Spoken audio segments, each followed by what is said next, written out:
네, 시청자 여러분 안녕하십니까. 10월 28일 오늘 찾아온 최지은 최장군의 정치본색입니다. 오늘 화요일인데 어김없이 스튜디오에 오자마자 엄청 시끄럽게 떠들고 계시는 우리 게스트분들을 소개하도록 하겠습니다.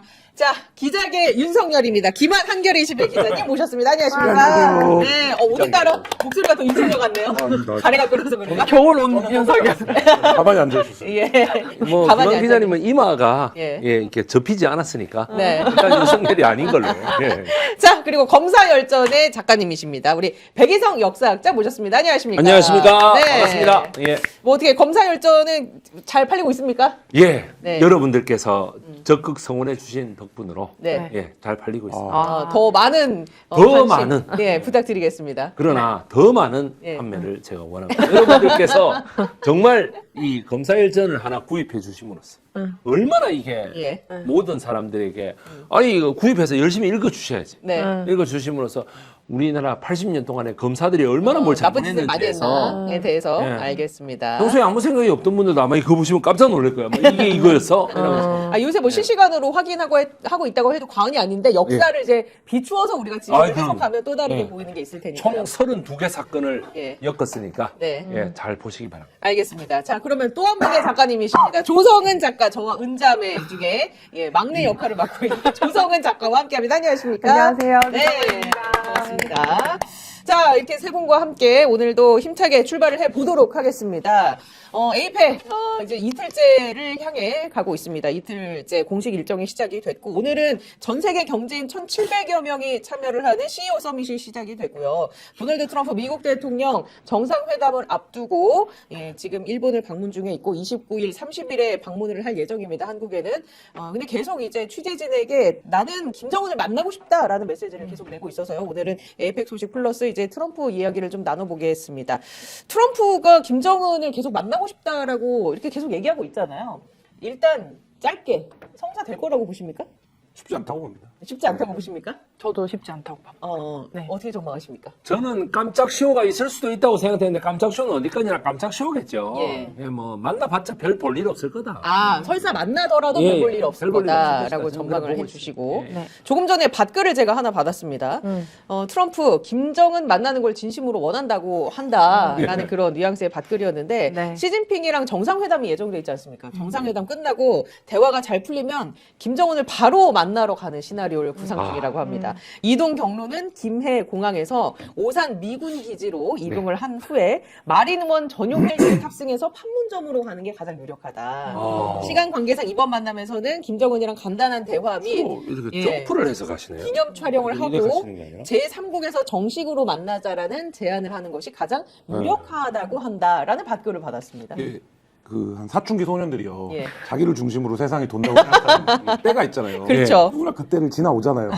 트럼프 아직 그때에 살고 있다는 아, 워낙 특이하기 때문에. 근데 굉장히 여러 가지 변수와 전제 조건이 있지만 가장 큰 건 말하자면 이 다자외교 무대에서 트럼프가 이런 단독 행동을 해서 빛나는 거를 시진핑도, 일본도, 푸틴도. 네, 푸틴도 다 이제 말하자면 환영할 수가 없는 행보가 될 거기 때문에 현실적으로 이 다자외교판에서 본인이 주인공을 그러니까 말하자면 경주에서는 에이펙이 열리고 있는데 본인은 판문점에서 이벤트를 하겠다는 건데 네. 그러면 그거 자체 결릴 수 있는 거죠. 조율이 불가능한 사건이고 그다음에 또 한 가지는 이제 그래도 거기서 만났었잖아 하노이에서 판문점에서도 만났었잖아 이 그러니까. 얘기를 하는데 그때는 우리 정부의 기조가 있었어요. 그러니까 뭐 알려지지 않았지만 많이 알려지지 않았겠지만 한국 정부의 역할이 있었던 거거든요. 그럼 지금도 트럼프와 김정은이 만나려고 한다면 뭐 다이렉트로 서로 얘기를 할 수 있는 게 아니라 예를 들면 한국 정부의 어떤 역할이 존재해야 되는데 우리 정부가 지금 경주에서 세계 정상들을 불러다 놓고 우리 말하자면 우리 이해관계 때문에 트럼프를 빼서 판문점에서 트럼프와 김정은을 만나게 한다. 이거는 사실 좀 상상하기 어려운 일이긴 하죠. 근데 트럼프가 이제 한국에 오는 일이 워낙 이제 말하자면 네. 적은 횟수니까 뭐 그런 이제 말하자면 기회비용을 감안해서 만나자 이러는데 외교는 그 기회비용으로 할 수 있는 일이 아닙니다. 네. 물 밑에서 조율될 게 많으니까 그럼. 지금 아마 이렇게 그 트럼프가 얘기하는 게 가시화가 되려면 우리 정부 차원에서도 뭔가 준비를 하는 게 아, 있어야 될 그럼요. 텐데 네. 아직까지 그런 움직임은 포착되고 있는 게 없는 건 거죠. 네, 그리고 이제 예. 최선희 맞아요. 최선희 같은 경우는 얼마 전에 이제 러시아 러시아에 푸틴? 가서 이제 푸틴을 만나고 왔습니다. 그렇게 상황이고 사실 그 이제 청소년이라고 말씀을 하셨는데 있는데 이 부분은 그런 부분들이 있습니다. 이제 트럼프 1기 때와 지금 많은 것이 이제 바뀌었고 그 다음에 지금 북중러와 이제 그 나머지의 어떤 대립구도가 이제 굉장히 고착화된 지 오래입니다. 그리고 하나 더는 사실 그 북중러의 굉장히 좀 단단한 결합 과정보다 그 반대편에 있는 이제 트럼프가 했던 이 해괴망측한 짓들 때문에 예. 이제 사실은 이제 그 미국을 중심으로 하는 굉장히 미국 우호적인 그리고 유엔 안에서도 그동안 경고했었던 미국 중심주의라는 것이 많이 허물어지고 굉장히 이제 그 배척받는 그렇죠. 이런 상황이 있다 보니까 네.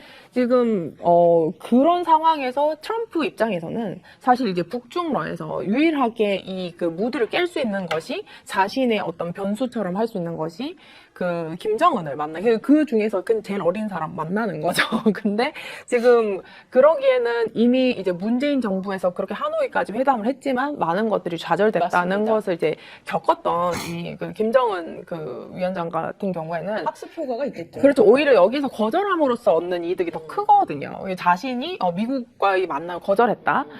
그렇게 해서 이제 서는 0이 더 크기 때문에 예. 제가 봤을 때는 정말 그리고 이제 지금 이재명 정부도 그냥 관리를 하려고 하지 평화를 적극적으로 지금 하기에는 좀 리스크가 크다라는 입장인 것 같아요. 그 기조인 것 같아요. 그래서 제가 봤을 때는 이제 김환 기자님이 말씀하셨듯이 지금 전 세계에 가장 중요한 회담이 될 겁니다. 이제 북한 빼고서라도 이제 미국, 중국도 만나고. 미국, 중국, 예. 그다음에 일본 그리고 그 기타 이제 굉장히 중요한 이제 어젠다 있기 때문에 제가 생각했을 때는 이런 그 대한민국의 입장에서도 지금 북한은 굉장히 기회가 아니라 굉장히 리스크일 가능성이 높다. 그래서 이것을 함부로 이제 이 중요한 행사 기간에 이제 하려고 하지 않을 것이다. 만약에 트럼프 관세 다 취소. 그리고 3,500억 달러 취소. 그거 하면은 뭐 취소를 할 수 있죠. 예. 그 정도 아니면 굳이 이런 생각이 듭니다. 네. 예. 노벨 평화상을 타려고 애를 쓰다가 결국에는 그거 하나를 못 탔지 않습니까? 미국 대통령 정도 되는 사람이 자기가 노벨 평화상 타겠다 하면 우리나라 국민들이 볼 때 타지 않을까? 이런 생각을 했는데 정작 탄 사람은 저 베네수엘라의 이름도 모르는 어떤 여자 정치인한테 갔다 말 마차도라는. 우리가 봤을 때는 우리 국민들이 봤을 때는 저 여자 누구지? 그런데 세계 정치에서는 정말 중요한 사람이에요. 중요한 여자 야당 정치인이에요. 베네수엘라의 마두로 정권에 저항하는 민주화의 표상이란 말이에요. 옛날로 치면은 전두환에게 저항하는 김대중 대통령 같은 이런 사람이에요. 그러면은 노벨상에 대한 그게 없어졌어요. 노벨 평화상에 대한 게 없어졌어요. 그러면 어떻게 될까요?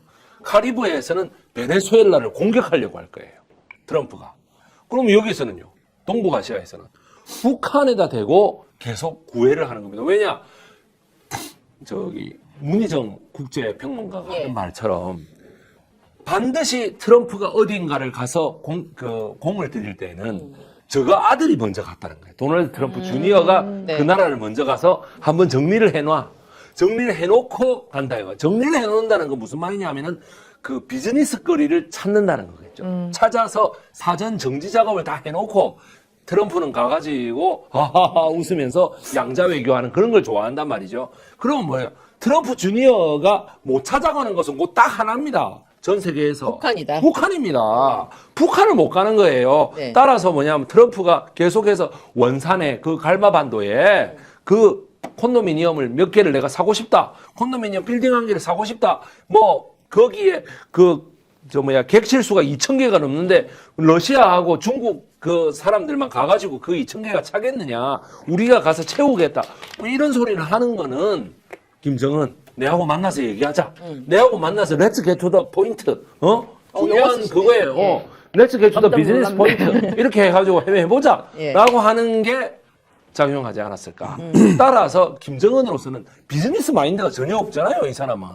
비즈니스 마인드가 없기 때문에 비즈니스 그런 거 우리는 자본주의의 그거라서 나는 싫어. 라고 생각해서 요번에 또 안 만나고 허탕칠 가능성이 근데 높다라는. 비즈니스 마인드는 없지만 이런 거에는 혹할 수 있지 않을까요? 트럼프가 핵 보유국을 인정하는 듯한 발언을 했단 말이에요. 그러니까 체제 안정이나 네네. 그 핵 보유국을 인정한다라는 네. 취지의 발언이 네. 김정은한테는 이 정도면 내가 이거 좀 받아도 되는 거 아닌가라는 고민을 북한의 김정은이 움직이려면 우리도 어떻게 해서 중국의 전승절을 초청하는데 미국 눈치를 보죠. 미국 눈치를 봐서 어떻게 돼? 외교는 미국으로 가야 되니까 우리는 안 가겠다. 대신 우원식 국회의장이라는 국가의전서열 2위를 보냈다는 거죠. 마찬가지입니다. 김정은도 트럼프를 만나려면 누구 눈치를 봐야 될까요? 시진핑 눈치를 안 볼 수가 없는 거예요. 시진핑이 원하는 건 지금 트럼프에게 하라는 게 하나입니다. 하나. 예. 대만을 우리가 마음대로 합병하는데 네가 찬성해라. 대만을 우리 걸로 하는데 찬성해라 이거예요. 네. 트럼프는 지금 그렇게 할 수가 없어요. 아무리 그래도 대만을 포기한다. 온 아마 미국 공화당 안에서도 트럼프를 공격할 거예요.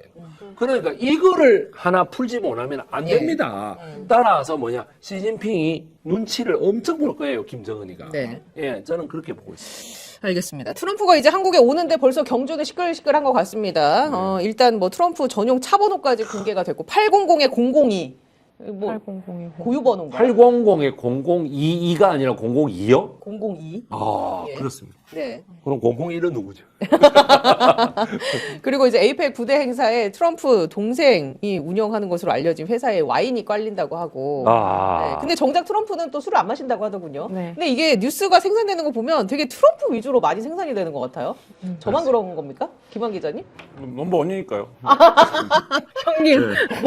아니 그럼 뭐 일본의 다카이치 사나이나 뭐 시진핑은 전혀 뉴스의 중심에 못 서는 거예요 지금. 그러니까 뉴스를 아니, 보면 이제 어허. 트럼프에 관련된 뉴스가 많이 트럼프가 나와요. 대단하네. 근 거의 6개월 이상을 트럼프의 관세가 전 세계 모든 나라의 헤드라인을 탔다 안 탔다 하는 정도로 이제 트럼프가 어쨌든 쥐락펴락하고 있는 거고 이게 뭐 단순히 트럼프의 어떤 변신, 변덕 이런 문제가 아니라 말하자면 WTO부터 이어져 온 어떤 무역 체계 자체를 트럼프가 지금 그렇죠. 흔들고 예. 있는 상황인 거고 그런 상황에서 아까 말씀하셨던 것이 트럼프가 다자에 나와서도 그 단독 핀을 받고 싶어 네, 하잖아요. 뭐 이런 상황에서 지금 트럼프가 계속적으로 북한과 만날 수 있어. 야 내가 김정은 판문점 가서 만날 수도 있어라고 얘기하는 이유 자체가 이 다자판에서 트럼프가 어쨌든 그 우위를 잡는 지금 전략을 쓰고 있는 거죠. 그러니까 예를 들면 트럼프가 자꾸 그 얘기를 하면 말씀하신 것처럼 시진핑이라든지 일본에서도 이거를 주목할 수밖에 없는 거잖아요. 그렇지. 상황을 관리할 수밖에 없고 그러면 결국에 트럼프 입장에서는 만나든 못 만나든 자기의 본인에 대한 주목도가 엄청 높아지는 거고 그러면 결과적으로 이 다자에서 미국이 말하자면 지금까지 세계 뭐라고 부르던 세계 패권 국가라고 부르던 세계 질서를 유지해가는 한 축이라고 부르던 어쨌든 미국이 양보해야 되거나 미국이 말하자면 인도적으로 해야 되거나 혹은 미국이 해야 되는 것들에 대한 이슈가 사라지죠. 그 트럼프는 그런 이슈를 별로 좋아하지 않죠. 네. 그거 다 미국의 비용이라고 보잖아요. 네. 하고 야 오로지 내가 김정은 만나서 탑다운으로 다 해결할 수도 있어. 이것만 지금 해서 그러니까 어떤 면에서 보면 악당이지만 어떤 면에서 보면 굉장히 탁월한 미디어 전략을 구사하고 본인 위주로 있다. 구사하고 있는 거죠. 그리고 우리나라 언론도요, 지금 굉장히 이제 그 미국 중심이 될 네. 수밖에 없는 것이 지금 한미 관세가 지금 사실상 이제 맞습니다. 타결이 어렵다라고 하는 그 과정에서 계속 긴장이 계속 고조가 되는 이런 상황이었고, 사실 지금 뭐 에이펙을 준비하는 국무총리실에서도 사실 그런 분위기를 이렇게 안 볼 수가 없을 거예요. 그래서 이제 그런 것들을 좀 그래도 무드를 완화하려면 우리 와인 니네 거 쓴다 뭐 이런 것들이라도 이렇게 좀 해줘야지 이제 그나마 네. 이렇게 약간 아이스 브레이킹이 좀 되지 않을까라는 생각을 했던 것 같고요. 그 말씀하셨듯이 지금 이제 지금 동북아시아가 굉장히 중요해졌어요. 그러니까 지금 사실 그 계엄을 해제해서 민주주의를 회복하는 과정인 대한민국이라는 곳이 사실상 이제 관세 협상도 그동안은 다들 이제 두들겨 맞기만 했었는데 지금 여기서 버티고 조지아주 사태도 일어났었고 굉장히 뭐 케이팝 데몬 헌터스가 생각보다는 정말 많은 이 문화적인 영향을 끼쳤고 그래서 이제 지금 이 대한민국이라는 이 존재가 뭐 정치적인, 경제적인, 통상적인, 그 문화적인 이런 이 모든 요소들을 굉장히 중요하게 이제 그 중심을 좀 잡고 있는데 더군다나 우리가 세계 거의 유일한 분단 국가잖아요. 근데 지금 하필 대한민국의 그 38선이 아직까지도 북중러와 그 한미일의 어떤 그 경계선처럼 되어 있는 이 상황에서 지금 이것을 이제 그 경계선을 허물어뜨리는 그 시도가 이제 트럼프가 북한을 계속 이제 찝쩍거리는 듯한 그런 느낌인데 제가 봤을 때는 지금 사실 트럼프가 굳이 만나려고 하면 판문점까지 가는 쇼잉까지도 하지 않겠나라는 생각은 해요. 근데 거기에서 안 나온다든지. 그렇지. 뭐 그런 정도의 어떤 그 자기는 이렇게 노력을 했는데 그리고 이제 자기는 자기가 이제 그 뭐 CGP 만나고 그렇게 지금 내 말대로 그 삥 뜯기지 않는 그 한국 그렇게 정부에 힘 실어주고 싶지 않고 그러면은 그걸 이제 그 약간 깽판 치듯이 네. 이렇게 좀 이동을 하면서 이제 북한도 심지어 내 말 안 듣는다 이런 약간 그 알리바이를 남긴다고 하나요? 약간 그런 것들을 약간 다양한 모습을 기획하려고 왜냐면 사실 어떤 한 행사를 이제 참여하기 전에 이렇게까지 막 노골적으로 그렇죠. 이렇게 고조를 시킨 적이 없어요, 사실 근래는. 네. 그래서 저는 그런 부분들도 한번 살펴볼 지점이 있다라고 네. 생각합니다. 트럼프가 저 판문점 앞에서 김정은한테 문전박대 당하는 모습. 와, 생각만 해도 근데 등골에 소름이 쫙 끼치는데요. 와. 그 장면이 연출되는 순간 이제 이 트럼프의 어떤 정신 나감이 어디로 불똥이 튈지 그러니까. 모르니까 네. 무역으로 어떻게 근데 될지. 그건 미국이 택할 수 있는 전략이 아닙니다. 그래요? 그러니까 뭐 트럼프니까 그걸 뭐 하는데 그거는 미국이 택할 수 있는 전략이 아니에요. 그러니까 예를 들면 미국 대통령이 만나자고 거기까지 갔는데 뭐 예를 들면 안 나오고 미국 대통령이 서 있다가 돌아온다. 이거는 네. 미국이라고 하는 나라의 역사에 진짜 그렇죠. 개막지. 그러니까. 그런 일은 연출이 되지 않겠죠. 네. 네. 두 번째 주제로 넘어가도록 하겠습니다. 김건희가요, 국립고궁박물관 수장고에 출입했다라는 뉴스를 보고 저는 경악을 금치 못했는데, 관련해서 일찌감치 김한 기자님 제보를 받으신 게 있다고요? 뭐 어떤. 예전에 그니까 이게 이 시기가 맞물려갖고 되게 네. 화제가 됐는데 예전에 제보가 왔었어요. 그러니까 그 문화재가 김건희한테 반출이 됐는데 네. 지금 그때 이제 관저 막 탄핵이 되네 마네 막 네. 이럴 즈음이었어요. 올해 초? 예. 네. 근데 이제 만약에 탄핵이 되면 어떻게 돌려받아야 되나 지금 관저도 못 들어갔는데 그거가 돼갖고 막 전전긍긍 하고 있다 담당자들이. 그다음에 이제 제보를 받아서 저희가 뭐 문화재 반출 리스트나 이런 거를 이제 확인을 했었었는데 그러니까 접근할 수 있는 루트로. 근데 이제 당연히 그때는 확인이 안 됐었죠. 예. 그러고 나서 이제 뭐 그 뒤로도 워낙 많은 일들이 있어서 잊어먹고 지나갔는데 저는 사실 그 제보를 받았을 때 약간 반신반의했어요. 그러니까 왜냐하면 아무리 정신 나간 사람이라고 하더라도 어떻게 문화재를. 보관되어 있는 문화재를 개인 용도로 사용하겠다고 반출을 해갈 수가 있는가. 그러니까 이제 그때도 후배들이랑 그런 얘기를 하다가 후배가 근데 거기서 뭐 차담회도 하는데 할 수도 있는 거 아니에요? 그거 뭐 그냥 상 하나 가져가자 이러면 가져갈 수도 있는 거 아니에요? 야, 정신 나간 소리 하지 마라. 그게 말이 되냐. 그게 다 국가가 문화유산으로 관리하는 품목들인데 그거를 그러면 이조백자도 갖다 쓰고 다 갖다 쓰지 왜 그게 말이 안 되지 않냐라고 했는데 그때도 이제 그럴 수도 있을 것 같은 사람들. 그때가 언제였습니까? 그게 지금 이제 대화. 그 무렵이죠. 그러니까 탄핵 아마 관저 요새화하고 요 무렵일 거예요. 그러면 그때는 차담회 보도가 나오기 전이었는데 차담회 보도는 있었죠. 그때 당시에 차담회 보도가 있었었나요? 차담회는 그 전에 알려진 거니까 그랬었는데 이제 이 문화재 관련된 얘기들이 그리고 이제 잊어먹고 있었는데 이 문화재 관련된 얘기들이 나오면서 보니까 여기만 경회로만 간 게 아니네. 거기 침소에도 들었네. 근데 수장고를 2번이나 갔네. 그러니까. 2번이나 갔다라는 거는 뭡니까? 볼 게 있었으니까 간 뭔가 거예요. 목적이 있다라는 네, 거죠. 그렇죠. 확실한 목적. 네. 근데 그마저도 방문 기록이 없다라는 거잖아요. 그렇죠. 그러니까. 그러면 드러내놓을 수 없는 어떤 목적이 있다는 건 분명한 거잖아요. 저는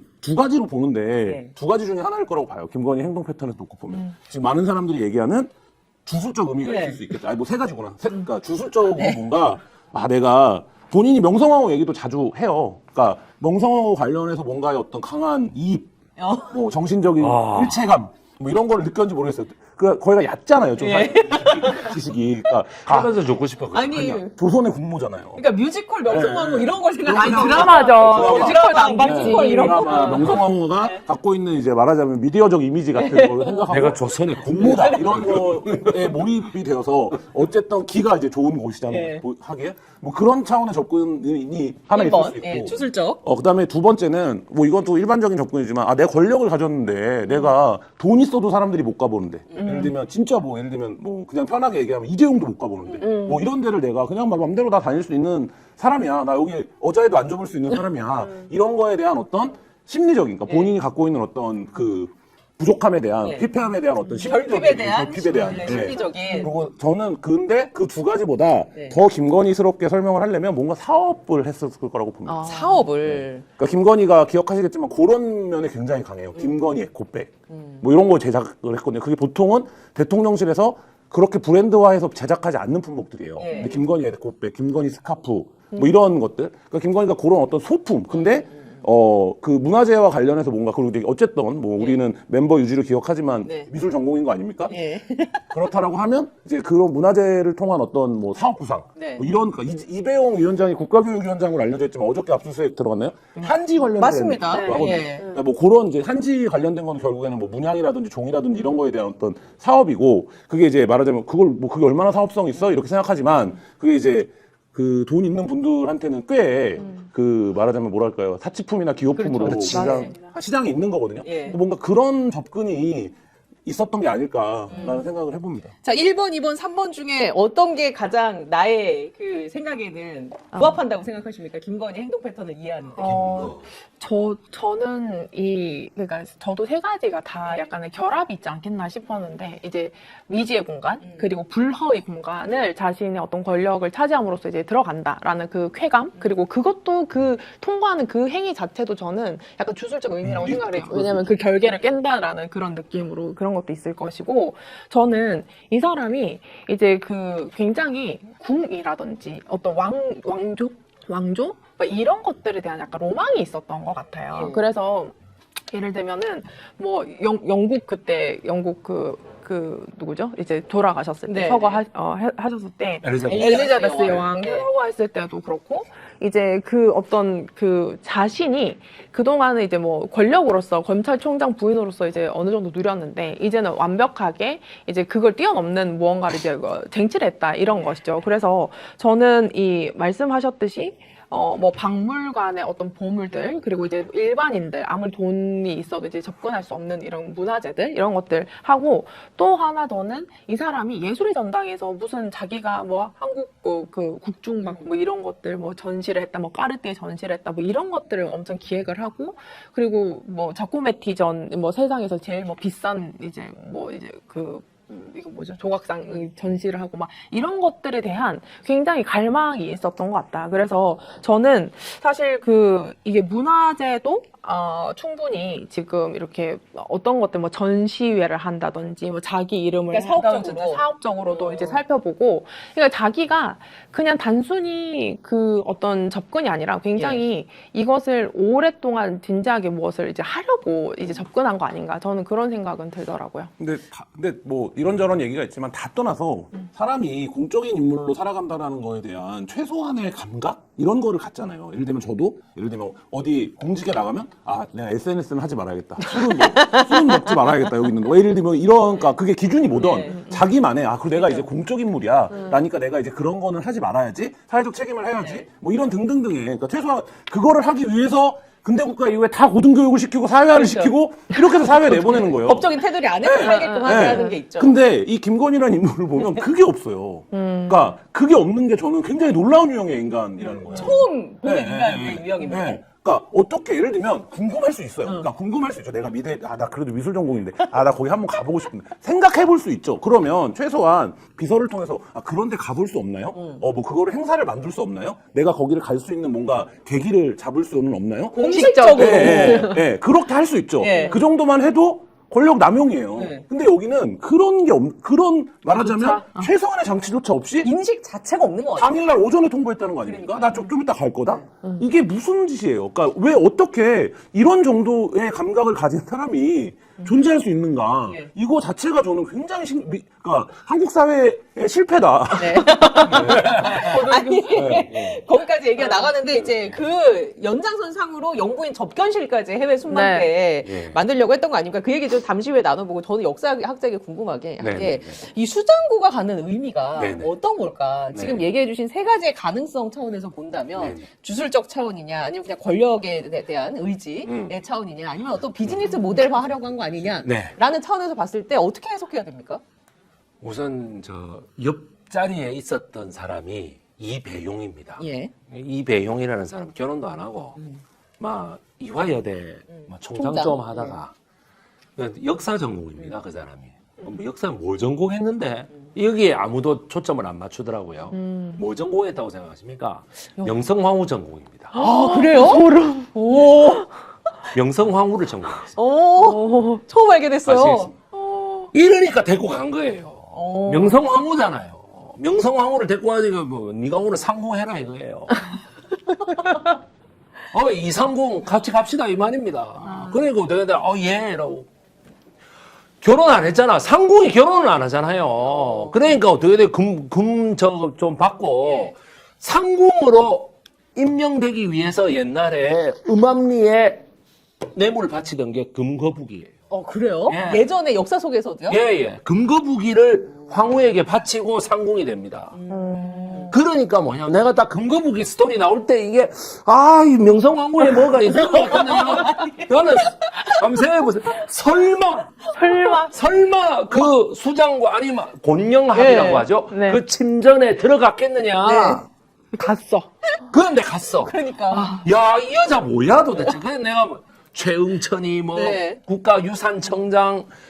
국가유산청장이요. 제 강의를 들었던 사람이에요. 네. 국가유산청이 어디에 있느냐면 전주에 있어요. 예. 이 사람이 몽양 영령이 누군지 몰라요.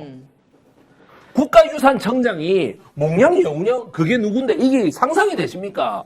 내가 그거를 보고 너무 놀랬다고 내가.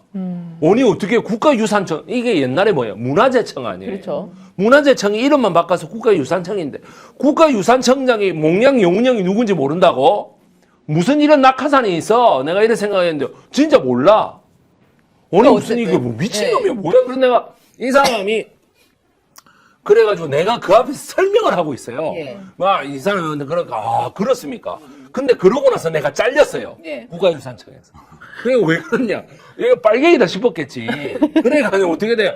내가 하는 말이 이 이배용 이 사람이 어떻게 따라갔나? 이배용 보세요. 핑크색. 그렇죠. 이걸 위아래. 입고 가죠. 예. 제가 그것도 내가 유사히 봤어요. 이거 왜 이런 옷을 입고 가나? 나 뭔가 상궁에 그런 게 있는 거야. 그리고 슬리퍼에 이렇게 짝다리 짚고 그 김건희가 이렇게 딱 서 있잖아요. 지금 아니 위아래. 핑크색인데 지금 저렇게 서 있잖아요. 짝다리 짚고 밑에는 들기름으로 청소를 해가지고 있는데 나는 저런 거 보면서 정말 제정신이 아니다. 그러면 정리하자면. 명성황후를 왜 전공했는데 저기 왜 들어갔느냐? 명성황후 때 대원군이 저 경복궁을 다 수복한 것도 있지만 다시 건설했잖아요. 네. 경복궁 타령이 나오고 막 5만 개, 대만 개 다 나올 정도로 다시 했죠. 명성황후를 왜 했느냐? 명성황후에 이모군란이 일어나서 그 경기도 장호원에 잡혀갔다가 도망갔다가 다시 돌아오는 때에 무당이 하나 있었다고. 거기에 결정적인 역할을 한 예.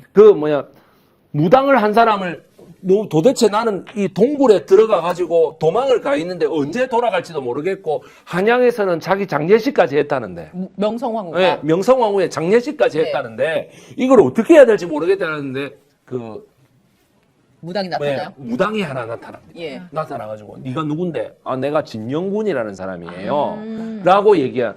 그래요. 진영군이 몇 월 며칠 날에 돌아갈 것이다. 피리를 불고 예. 그 금이 환영할 것이다. 네. 딱 그렇게 돼요. 진짜 실제로. 실제적으로. 예. 그래서 처음에는 잡스러운 거 나가라 했다가 다시 부르죠. 예. 다시 불러가지고 약간 건진법사가.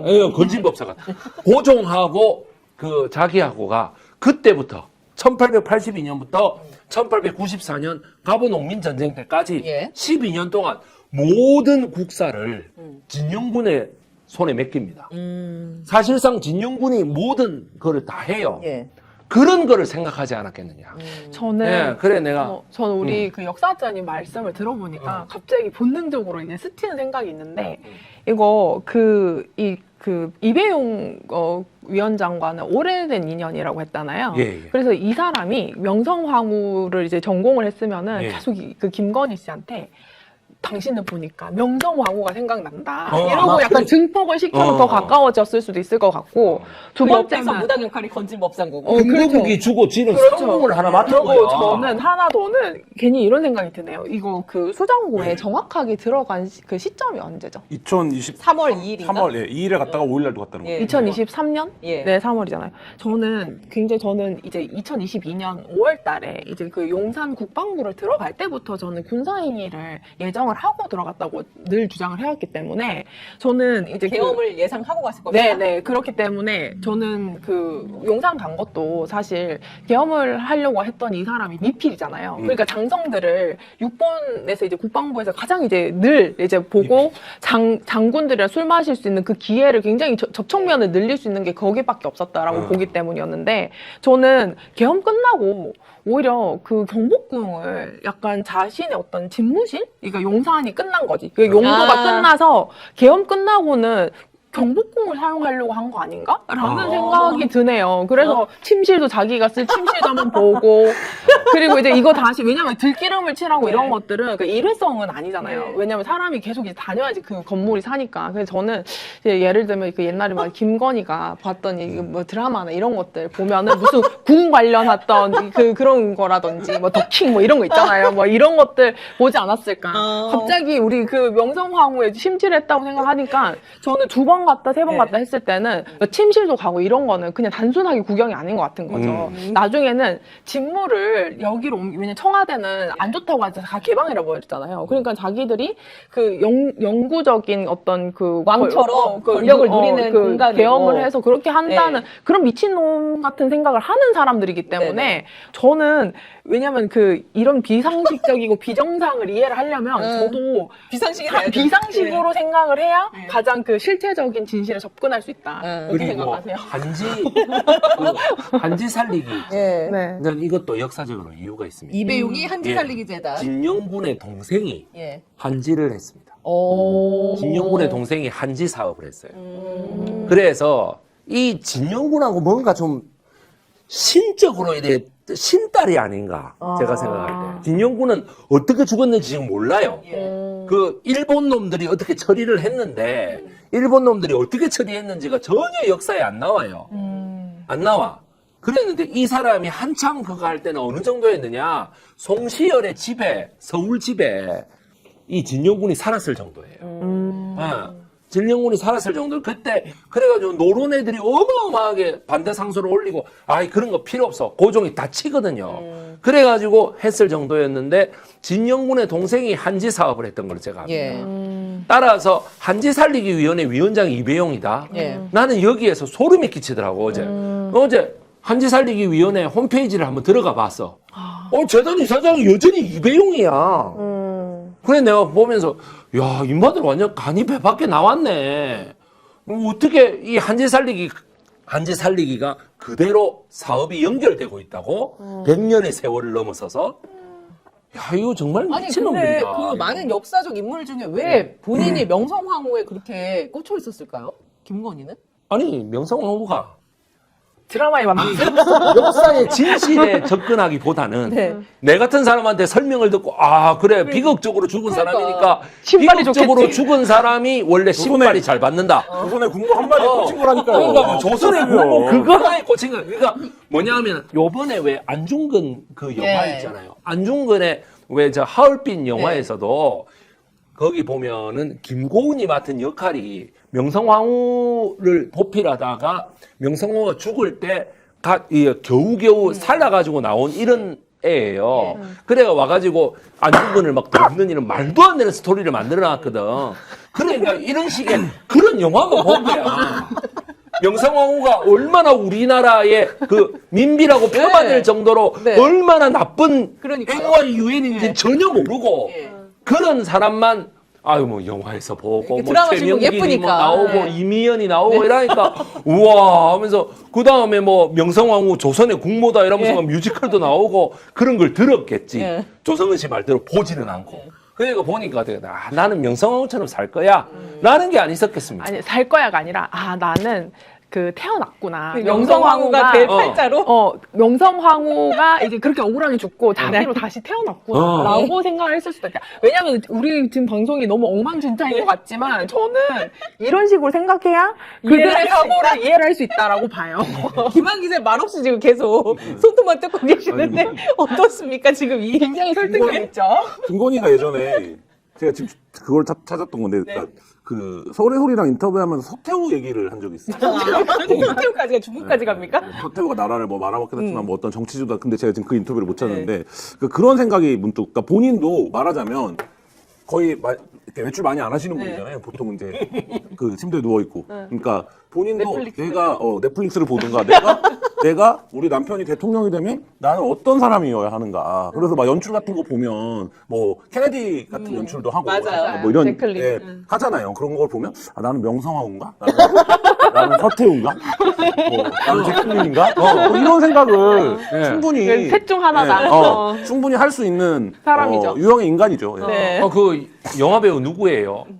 그 오드리 헵번. 네. 오드리 헵번도 그치. 뭐 따라하고 이러잖아요. 그러니까 그러니까 전형적으로 인물이 4명이 있어. 서태후, 명성황후, 그다음에 오드리 오드리 헵번, 그다음에 제클린 제클린 케네디. 이렇게 4명을 따라하는 거예요.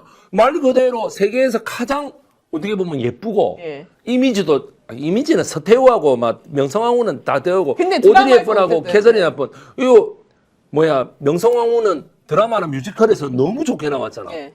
이런 거 다 보는 거지. 뭐. 그러니까 여성이 이제 권력을 쥐었던 그런 케이스잖아요. 네. 근데 이제 이 명성황후와 이제 서태후는 되게 유사한 점이 꽤 있죠. 그러니까 왕국의 어떤 그 태후로서 이제 그러니까 자기가 이제 기여도 하고, 네. 그다음에 임금의 이제 권위를 일삼아서 자기가 권력을 거의 황제까지 누렸던 그런 이제 유사점이 있고, 그러니까 권력적인 욕망은 그랬던 것 같아요. 그랬던 것 같고, 저는 제가 오늘 새롭게 주장을 하겠습니다. 거기서 이거 살려고 했다? 살려고 했다. 진심으로 하려고 했다. 아. 아니, 왜냐면 요즘에 꽤 이제 힙한 공간이 이제 궁이고. 아, 그리고 코리아 이제 데몬 헌터스. 거기도 나오고, 그리고 왜 이제 뭐 그 왕족이 계속 살랐다면 지금 왜 경복궁을 어떻게 했다고 그런 컨셉의 드라마도 꽤 그럼 있었잖아요. 군이 있어서 주지훈 씨가 나온 군이 그러니까요. 예. 군주제가 계속 유지가 됐을 때 그러니까요. 그 그래서 상황을 가져간 제가 거죠. 봤을 때는 자꾸 그 막 침실도 들여다보고 막 이런 거 보면은 제가 봤을 때는 잠깐 그래요. 자기 살려고 예. 그런 것 같다. 왜냐면 그때 그 관저도 네. 그 외교부 그 관저 이렇게 쫓아내고 근데 일본 갔잖아요. 저는 살려고 갔을 거면 네. 풍수하는 사람을 데려갔어야 되는데 아니 근데 그러니까 이재용 그 어. 명성황후 전문가를 데려갔다. 네. 저는 어쨌든 이걸 이렇게 길게 할 얘기입니까? 아니 국정목적이었으면 근데 이게 제일 실체적인 진실을 갖고 올 수 반드시 있다. 풍수사가 되는 겁니다. 아니 추후에 대동했을 가능성도 있죠. 그렇죠. 아니 네, 뭐 나오지는 자기가 제일 잘 본다잖아요. 예. 아니 자기가 그래도 자기가 일단 보고 예. 자기의 전문가. 견해가 맞는지를 계속 확인해야 되기 아. 때문에 저기 그렇구나. 뭐 역사 얘기 좀 더 하자면은 박정희 대통령이 사실 철권을 휘두르고 이런 게 있었지 않습니까? 그 박정희 대통령 시절에 사극 영화가 정말 많이 만들어졌어요. 경복궁에서. 온갖 뭐 대원군부터 해가 철종 뭐 온갖 이상한 왕들을 다 대원 그때는 경복궁도 없었는데 예. 경복궁을 배경으로 해가지고 많이 했어요. 그걸 알려야 된다고 네. 우리 조선의 문화를 알려야 된다고. 네. 그러면은 유경수 여사가 얼마나 한번 들어가 보고 싶었겠어요. 예. 마찬가지로 궁에. 유경수 여사는 안 들어갔습니다. 네. 아 그게 정상이죠. 실제로 예. 문화재 이런 쪽을 관장하는 국가수장들이 다 들어가라고 했어요. 들어가서 한번 앉아보세요까지 했어요. 안 들어갔어요. 저기는 내가 들어갈 곳이 아니다. 조선 왕조는 흉물스럽게 망한 왕조기 때문에 내가 들어가서는 안 된다라고 했던 게 유경수 여사입니다. 그럼 도대체 김건희는 예. 흉물스럽게 망한 곳이기 때문에 나는 안 들어간다라고 했던 유경수 여사도 결국에는 관상쟁이 말 듣다가 총 맞아 죽은 사람 아닙니까?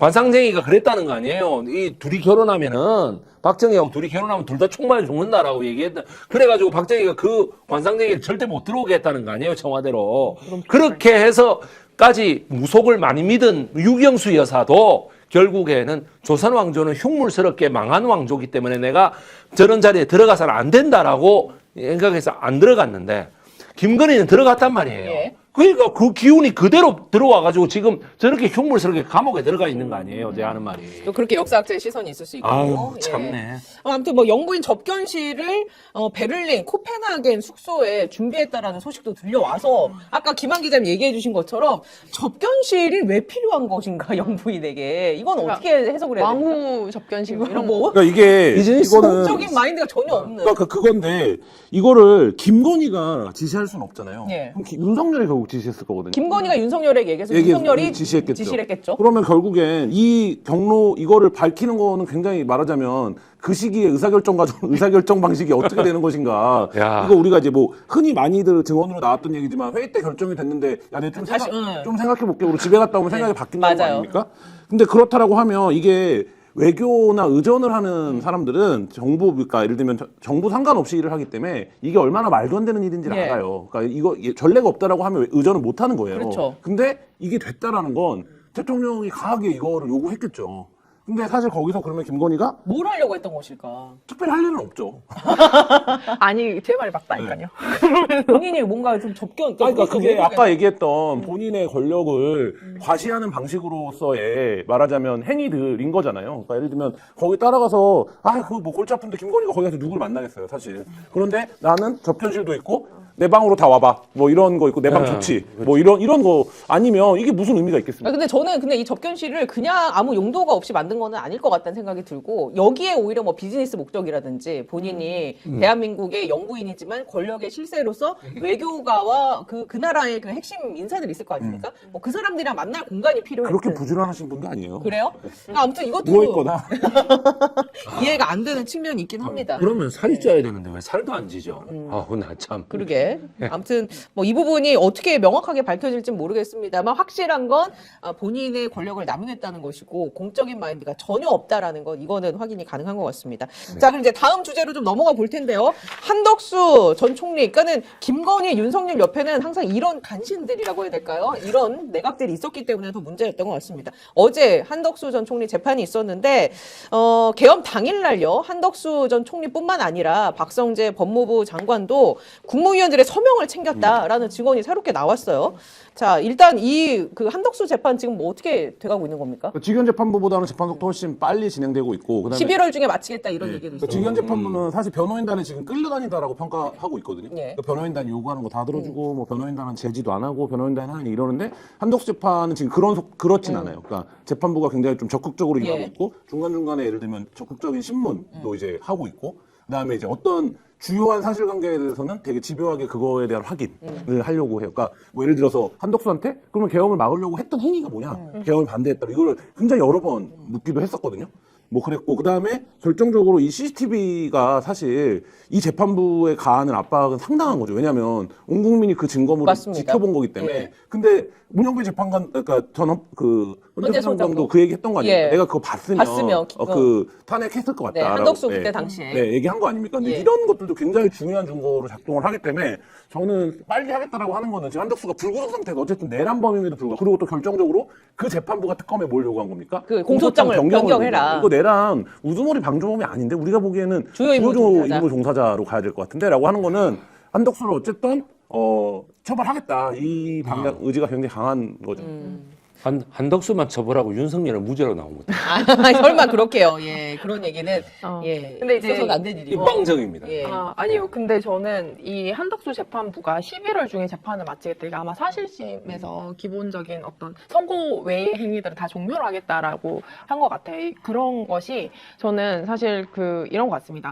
그 윤석열 재판이 지연이 된다라는 이 그 세간의 어떤 굉장한 우려를 알고 있는 것 같고, 예. 그리고 본인 한덕수 재판부가 약간 이런 단어가 적절한지 선방을 때리려고 하는 것 같다.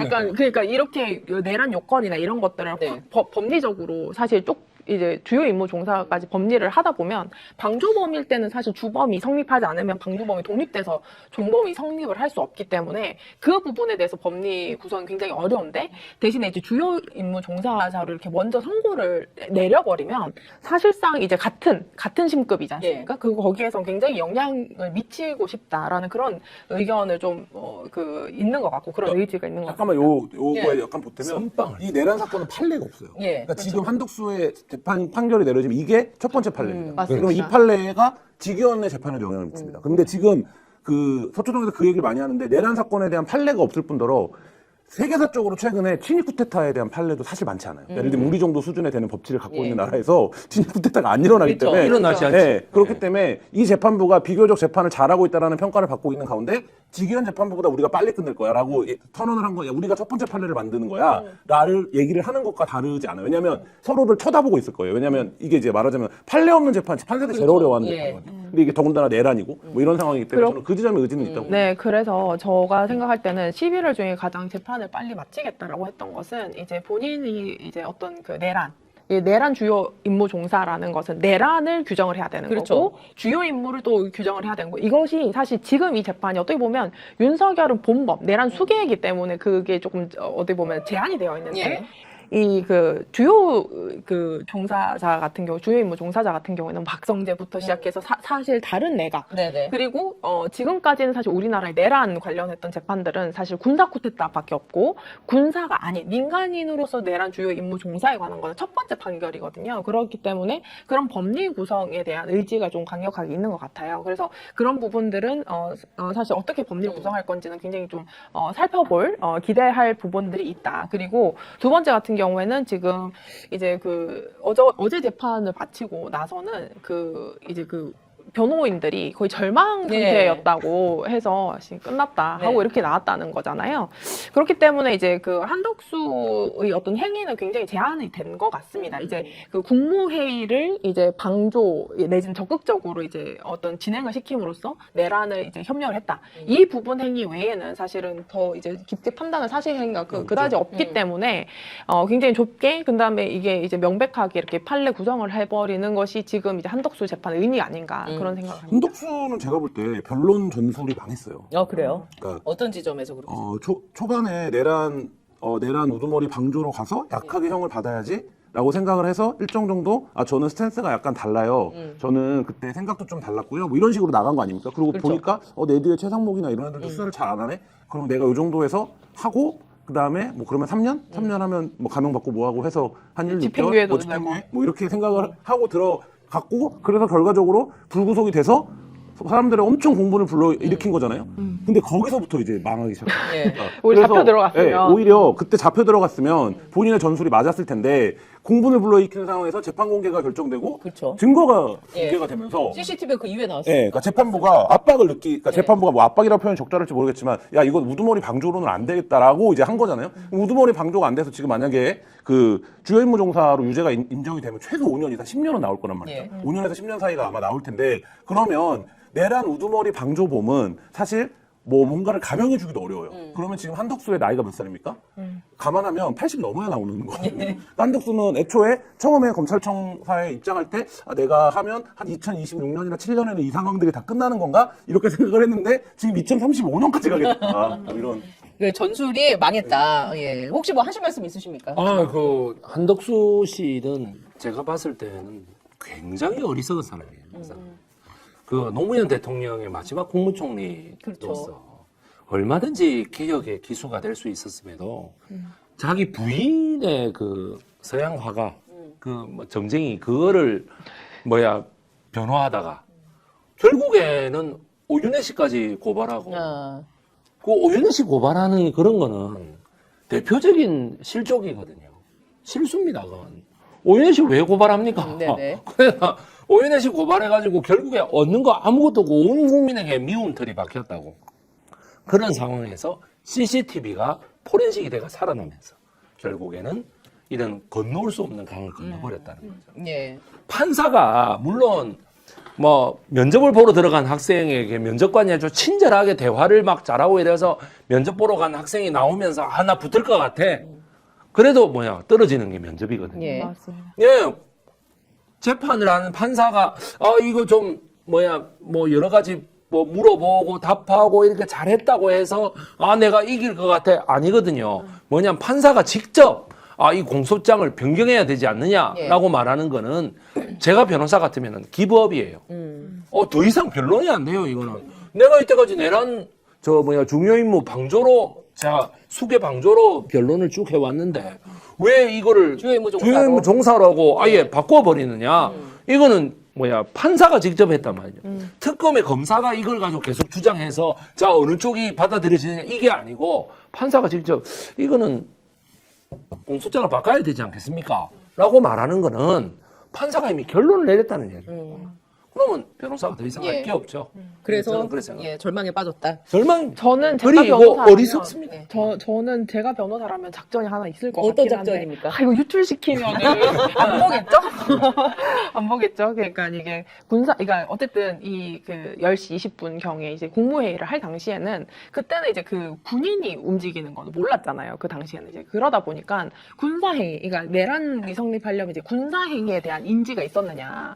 근데 나는 국무회의만 성립을 했지 언제 보니까 그 군인들이 그 국회 뚜들 부수고 있더라. 이런 것들은 내가 전혀 몰랐다. 그 당시 몰랐다. 예. 그래서 저는 그냥 국무회의로 계엄이 그냥 뭐 비상계엄인지 이런 것들은 없지만 그냥 그 문건적으로 이제 절차적인 협력만 했지 군사행위까지 발생할 줄은 내가 진짜 죽어도 몰랐다라고 했으면은 그 군사행 적어도 내란 행위는 그 군사행위가 이제 전제가 돼야 되는 거니까.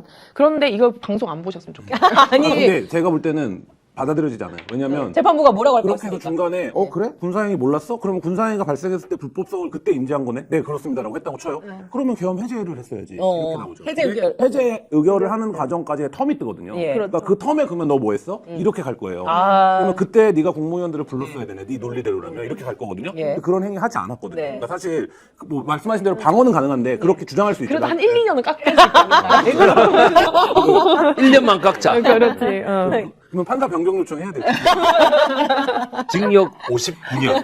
60년 때리는데. 컨설팅비 갖고 오셨으면 좋겠습니다. 이 방송을 보고 네. 어쨌거나 국민에게 이득이 되는 쪽으로 결론이 네, 났으면 네, 네. 좋겠습니다. 네, 아니 네. 끝으로 그 보내드리기 전에 어제 대검찰청 국정감사가 있었습니다. 노만석 검찰총장 직무대행이 나와서 뭐 여러 가지 질의를 받았는데 몇 가지만 좀 짚어볼게요. 일단 그 마약 수사 외압 의혹과 관련해서 실체에 상당히 접근해가고 있다라는 보고를 받았다라는 뉘앙스의 발언을 했습니다. 어제 대검찰청 국정감사 관련해서 혹시 주목하신 점 있으십니까? 하실 말씀? 네, 뭐 네. 저 같은 경우에는 사실 동부지검에 네. 있는 마약 합수단은요, 사실상 그 수사 외압이라는 것은 직권남용 범죄입니다. 그렇기 때문에 그 경무관급 이상의 직권남용과 그 다음에 어떤 검사, 판사의 직권남용은 그리고 대통령실 3급 이상의 그 비서진들은 직권남용에 관해서 검찰이 수사권이 없어요. 그래서 무조건 공수처에서 예. 수사를 해야 되는 겁니다. 근데 지금 사실 전화를 했다던 조병로 경무관도 경무관이기 때문에 이 사람도 사실 수사를 못했을 거예요. 권한이 없어서. 그러면은 지금 관세청장이나 관세직원 몇 명이 이제 수사의 지금 범위가 굉장히 제한돼 있고, 그런 상황이다 보니까 제가 이 수사 실체를 접근을 했다라는 게 지금 관할이 없는 사람들이 이 만들어서 어떤 실체를 만들었다는 거지? 라는 의구심이 있었는데, 지금 사실 지난 금요일부터 계속 나왔던 것이 이제 조현병 환자다. 예, 이 예. 사람이 이제 그 조현병- 말레이시아에서 말레이시아에서 사람이 그 말레이시아에서 예. 했던 사람이 그 지금 조현병 환자이기 때문에 조현병 환자 말을 듣고 지금 망상증에 빠졌다. 백혜룡 경정이 이런 취지로 이제 얘기를 했었는데요. 네네. 제가 이제 그 사건을 알아본 결과 그 망상증이라고 했던 그 조현병 환자는 이미 28kg를 찾아냈을 이번 그 850억치 그 네. 마약을 회수했던 그 사건에서 이미 이 사람의 진술로 유죄 확정 판결이 났어요. 그러면 그러니까- 인정을 했다는 그렇죠. 거잖아. 그 증거 능력이 다 네. 인정이 됐다는 거죠. 그리고 또 하나 더는 뭐냐면 이 사람이 조현병을 호소를 했을 때는 그냥 개인적으로 호소한 게 아니라 예. 이 사람이 이제 그 수사를 받던 전 과정들은 전부 영상 녹화가 돼서 예. 영상 녹화를 전부 다 제출을 해가지고 법정에서 현출이 됐고 그것이 이제 증거 능력이 다 인정돼서 유죄가 났단 말이죠. 그러니까 이 마약 범죄 잡을 때는 그 사람은 정신병자가 아니고 수사 외압을 하는 이 수사에서는 그 사람 정신병자로 만들어서 그 신뢰할 수 없다는 이런 것들은 굉장히 위험하다. 그리고 또 이 사람 뭐 재신물 만들어 줄 겁니까? 그리고 또 하나 더는 지금 이 지금 조현병 환자라고 하는 이 사람이 지금 2건의 마약 사건에 연루가 돼 있어요. 그러니까 김해공항에서 발생했던 그 마약 사건과 지금 인천세관에서 이제 발생했던 이 마약 사건 이 두 가지의 교집합범이 이 조현병 환자입니다. 예. 그렇기 때문에 지금 하나는 확정 판결이 됐는데 지금 나머지 하나의 사건은 지금 수사를 해서 이 사람도 또 추가적으로 처벌을 해야 되는 상황이에요. 근데 검찰 측이나 지금 뭐 이렇게 그 누구냐 어제는 대놓고 이제 수사를 하지 말라고 하던데 마약 수사를 계속 해야 되는 입장에서도 이 사람의 어떤 증거 능력이나 진술 능력을 전부 부정을 해버리는 이 사건이 엄청난 수사 방해를 하고 있다. 예. 그렇기 때문에 지금 저는 사실상 그 마약 합수단이 그 수사할 수 없는 수사 외압 사건을 더 이상 그 실체 접근을 했다라고 하는 것도 사실 저는 그 자체가 굉장히 아이러니한 상황이고 검사 한 명도 이제 그 수사를 못했을 겁니다. 왜? 근데 이건 단독이에요. 예. 이거 단독인데요. 예. 얘기해 주세요. 네. 그 어제 그 최수영 그 단장이 최수영 합수 단장이 새롭게 임명됐습니다. 이 사람이 경찰청에 이제 킥스 사용을 이제 허가를 해달라라고 이제 협조 공문 요청 어제 다시 했어요. 예.